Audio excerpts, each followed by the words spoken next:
Y bueno, para concluir con el objetivo del análisis de estos ejercicios, eh, voy a finalizar con el punto número 16.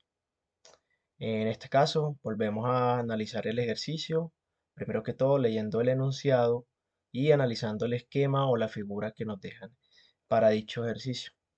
Nos dicen que se encuentra un sistema de tuberías y que para dicho sistema de tuberías debo encontrar una elevación H que se está midiendo desde un caudal de salida que se puede ver aquí, ¿cierto? Entre la superficie del tanque y ese caudal de salida. De entrada nos dicen que se está moviendo o por ahí en esa tubería fluye agua potable a 15 grados centígrados. Es decir, nos están dando varios valores implícitamente que se pueden sacar de tablas, que son los de la viscosidad cinemática, los de la presión a vapor y los de la viscosidad dinámica del agua, así como también su densidad. Dicho esto, procedemos a analizar el gráfico brevemente para ver qué datos tenemos y qué se puede utilizar. Primero que todo, empecemos por este, que es el original. En este gráfico nos denota en el tanque del que se nos habla, hay una tubería inicial que baja de ese tanque con ciertas dimensiones y llega hasta un punto A.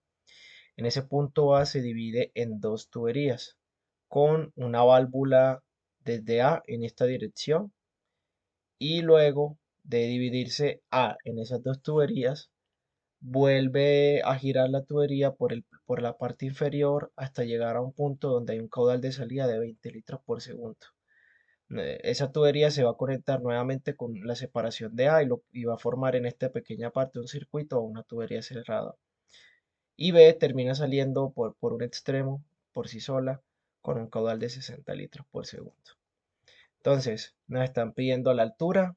Vamos a proceder a anotar los datos que poseemos de nuestro ejercicio y luego procederemos con el análisis para ver qué podemos calcular. Entonces, en esta tablita se resume brevemente los datos principales que tenemos. Yo en este caso quise nombrar mis puntos como este punto inicial de aquí, bueno, se puede ver mejor acá, como Z, A se mantiene, este sería J, este sería I, este es B y este es T. Entonces tubería de Z a A, es decir, la tubería que está aquí. La de A a J, esta.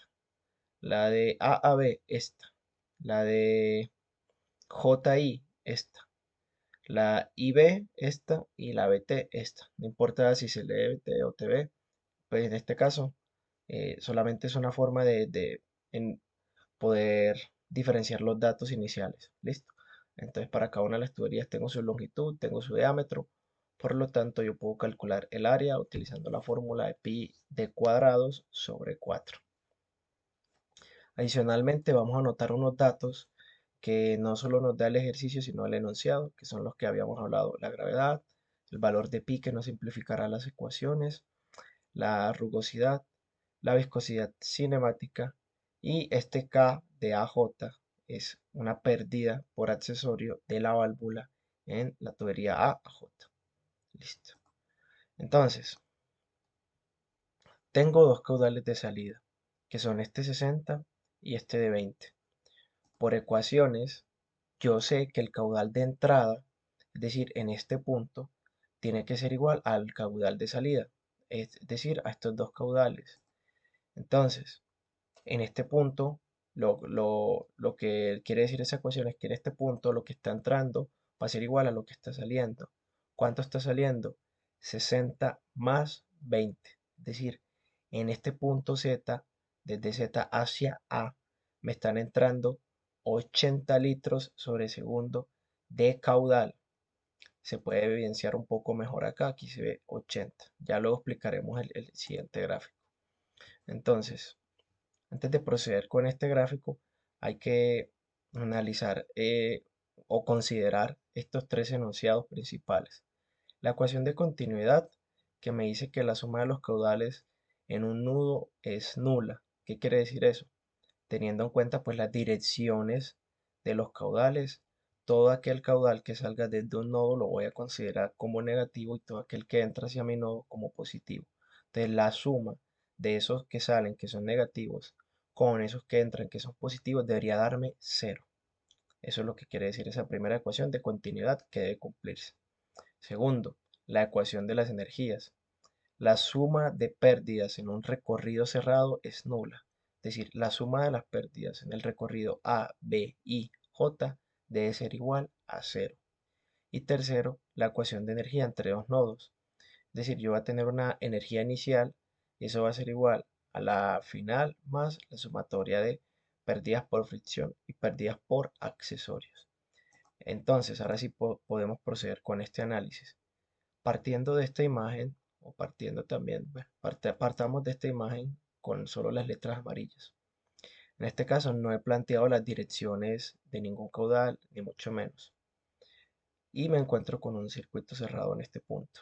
Entonces, se sugiere o se recomienda que se tome como el sentido horario, eh, como si fuese el sentido positivo. Entonces yo marqué en verde mi sentido horario en el centro, que va a ser mi sentido positivo. Ahora, vamos a empezar a analizarlo como si fuese desde cero y no tuviésemos ese dibujito. Entonces yo voy a tener, digamos, no sé, voy a tener aquí un punto A, ¿cierto? Y aquí me está entrando un caudal. Desde ese punto A hay un caudal que se va a dirigir hacia B y un caudal que se va a dirigir hacia J. Es decir, que estos 80 se reparten entre estos dos puntos. Luego, aquí tengo un punto I donde hay un caudal de salida. Ese caudal de salida es de 20 litros sobre segundo. Voy a dibujar la flecha sin dirección. Para este caso del análisis, pues yo podría utilizar varias consideraciones para poder identificar el signo o por lo menos la dirección de esos caudales. En este caso, yo quise que este nodito B, con respecto a esta I, le aportara un caudal. Y de igual forma, este J le aportara un caudal ahí. Y luego B, sabíamos que por aquí tiene una salida de 60 litros. Listo. Entonces, con estos datos ya podemos empezar a separar y empezar a hacer unas connotaciones. Listo. Como ya había dicho, mi signo positivo va a ser en el sentido horario. El caudal de A a B cumple con ese sentido, es decir, que este caudal va a ser positivo. Luego me paro en B. El caudal de B hacia ahí cumple con ese signo, es decir, también va a ser positivo. Aquí están estos dos. Ahora me paro en I hacia J. Este es el sentido positivo, pero el caudal va en sentido contrario, es decir, que este va en sentido negativo.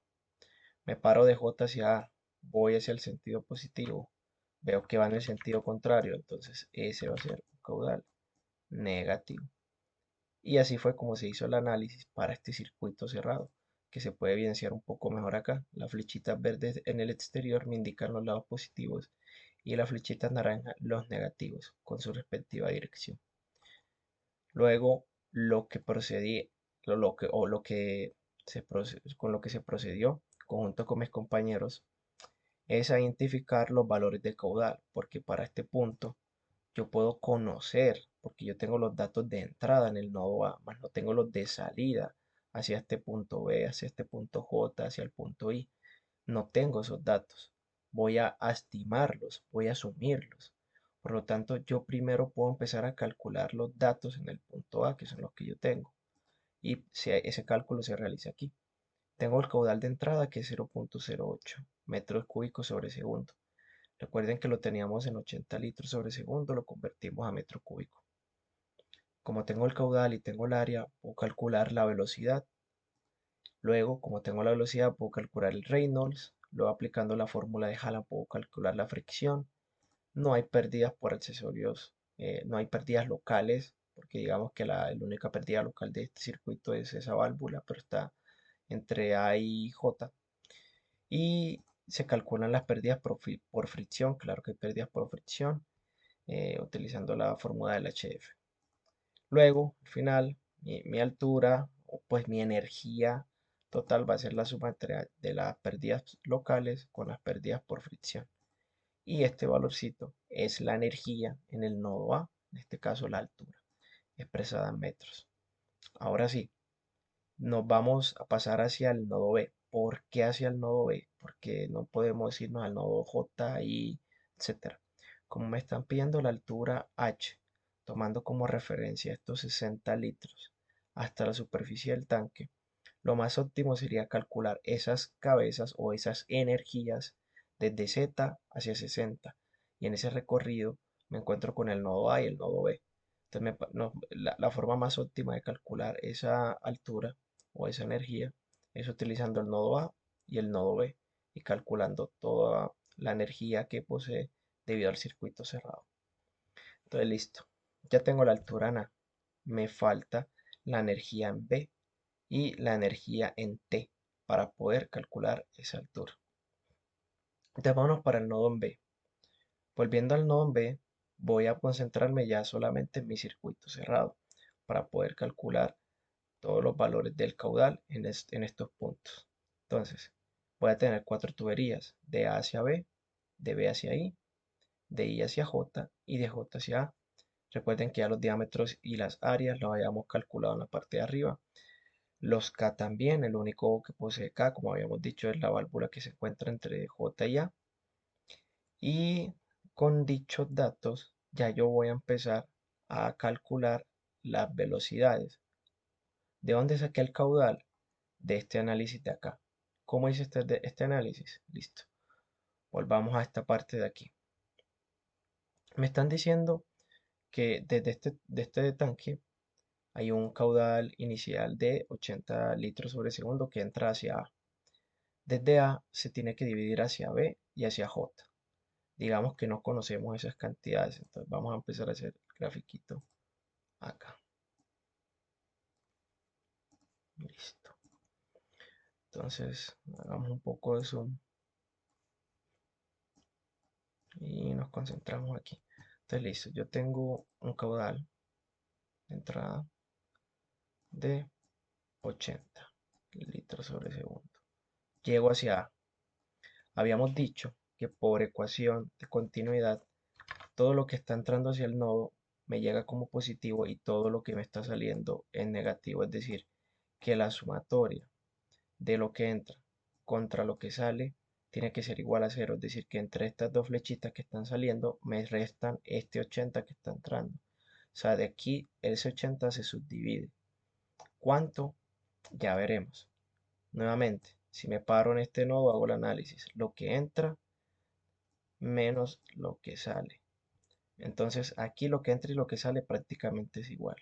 Me paro en B. Aquí está saliendo estas dos y está entrando esto. Y me paro aquí. Aquí está entrando estas dos y aquí está saliendo esos 20 que me lo está dando el ejercicio. Es decir, que voy a empezar por este lado y me voy a ir repartiendo los valores según sea lo acorde o lo óptimo. Entonces me paro en este punto de acá donde tengo las salidas en 20. Es decir, que estas flechitas que están aportándome a ese nodo, vamos a tachar ese nodito aquí, bueno, ese nodo ya me entendieron, ¿cierto? Se tienen que repartir. ¿Cuánto? Pueden ser 15 y 5, pueden ser 10 y 10, etcétera. Como yo estoy asumiendo caudales, podría tomar esos valores. Por simplicidad, yo voy a tomar que se reparten 10 y 10. Es decir, me está entrando 10 por un lado, más 10 por el otro, 20. Y 20 que salen en este nodo, 0. Ahora, con esto ya puedo ir regresándome e ir completando. Entonces, del nodo B, me paro en B porque ya tengo los caudales. Sé que me está saliendo 60 y me está saliendo 10 que acabo de asumir. Es decir, que me están entrando la cantidad que me sale. ¿Cuánto? 70 para poder cumplir de que en este punto sea igual a 0. Entonces aquí me están 70. Aquí ya pues ya sabemos que 60, 10 y 10. Ahora lo mismo, me paro en A. Ya tengo esos valores. En A está saliendo 70 por un lado, me está entrando 80 y me están saliendo un valor desconocido por el otro. ¿Qué valor desconocido hace que entre 70 y 80 me cumpla la ecuación de continuidad igual a 0? 10. Entonces aquí vale 10. Veamos si eso tiene lógica. En este nodo me están entrando 10 desde A hacia acá y me están saliendo 10 que se dirigen hacia acá. O sea, entran 10 y salen 10. O sea, tiene sentido mis caudales asumidos. Ahora sí, procedemos a ponerlos. Después de asumir esos caudales que están aquí, 70, 60, 10, 10, 10, los reemplazo en metros cúbicos sobre segundo y procedemos con el cálculo. Para simplificación de estos procesos, porque son varios cálculos de fórmulas que ya conocemos y que hemos trabajado en los ejercicios anteriores, voy a proceder a explicar simplemente qué tipo de fórmula se utilizó y por qué. Teniendo el caudal, yo puedo calcular la velocidad porque yo tengo el área. Teniendo la velocidad, puedo calcular el valor de Reynolds porque tengo la viscosidad y tengo el diámetro. Y teniendo el Reynolds, yo puedo calcular mi fricción utilizando la fórmula de Halland porque tengo el diámetro y tengo Reynolds. Aquí está. Entonces, con mi factor de fricción, ¿qué voy a poder calcular? Pérdidas por fricción. Y con mi factor de KL, que es pérdidas por accesorio, voy a calcular cuáles son las pérdidas por accesorio en mi punto. ¿Cuál? En el específico, solo hay pérdidas por accesorio, repito, en el tramo de J hacia A. No hay más accesorios, al menos no enunciados en este ejercicio. Por eso los demás se mantienen en cero. Por simplificación, para esta fórmula, porque la diferencia de Q de los caudales que voy a ir agregando iteración tras iteración hasta que yo vaya viendo que este valor se me haga cero o se me disminuya lo suficiente como para decir que lo descarto, ¿cierto?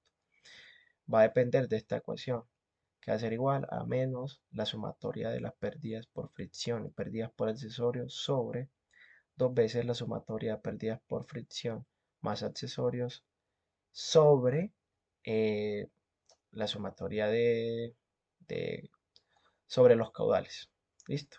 Entonces, tengo pérdidas por fricción y por accesorio, habíamos dicho. Aquí por simplicidad, para evaluar en esta ecuación un poco más rápido, directamente empecé a sumar los valores de las pérdidas y acá nuevamente por simplicidad para esta ecuación hice eh, la, la respectiva división de la sumatoria de las pérdidas sobre su respectivo caudal, es decir, este sobre cada uno de los caudales y así sucesivamente. Entonces, hasta obtener la sumatoria total de eso y la sumatoria total de esto.